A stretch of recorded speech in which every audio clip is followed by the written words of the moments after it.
But first, the AFL's Indigenous round this weekend that quite rightly celebrates the magnificent contribution that Aboriginal players have made to the game is going ahead this year without any use of the Aboriginal flag. And I can understand why people think this is odd. But as I discovered myself many years ago when working on protocol matters in government, things are not as they might seem when it comes to the Aboriginal flag. Since official federal government proclamation by the Keating government back in 1995, the Aboriginal flag as we know it has had official status under the Flags Act as, and I quote, the Australian Aboriginal flag. It's not a national flag. People often get that wrong because we have only one national flag. This is it, and this is how it should be, in my very strong view. But it's what happened after the Aboriginal flag was proclaimed that lies at the heart of this current dispute. In 1997, a Luritja man, Aboriginal artist Harold Thomas, took an action to the federal court to assert copyright over the flag he said he designed back in 1971. Well, he won the court case, and while he's granted permission for the flag to be flown, any commercial use requires his permission. Over the years, he's entered into a number of commercial licensing agreements regarding the use of this flag.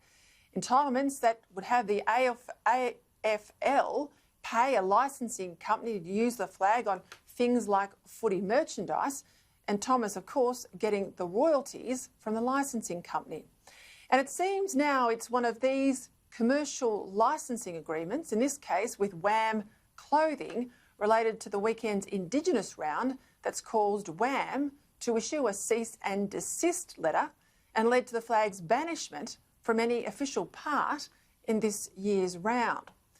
Inevitably, there are now calls for the federal government to buy the copyright to the flag so that it can be freely flown, which I say again is already the case, and used by anyone, which it isn't, because the artist, the Indigenous artist, has in fact commercialised his copyright.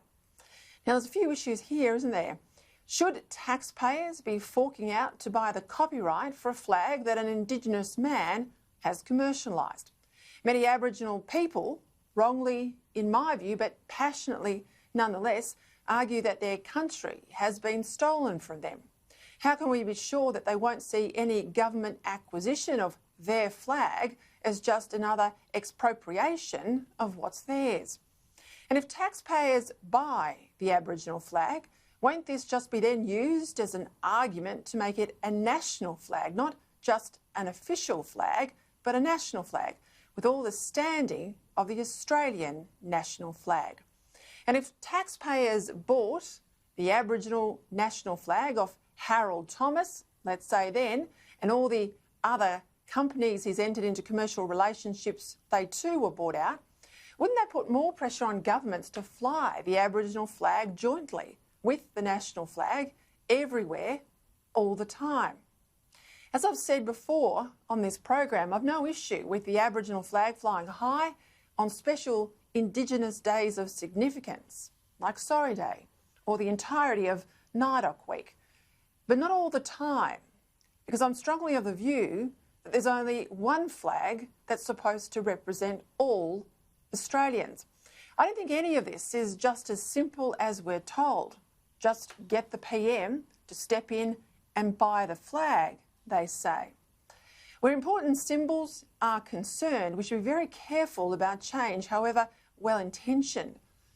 It's a pity that the Aboriginal designer didn't just gift his flag to the Aboriginal people it represents.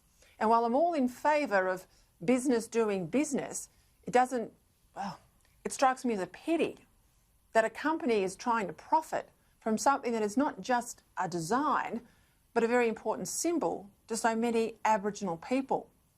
If Harold Thomas really insists on his copyright being bought out to make the flag more freely available in a commercial sense, on the same basis that all other Australian flags are available, well, surely shouldn't it be bought by an Aboriginal entity?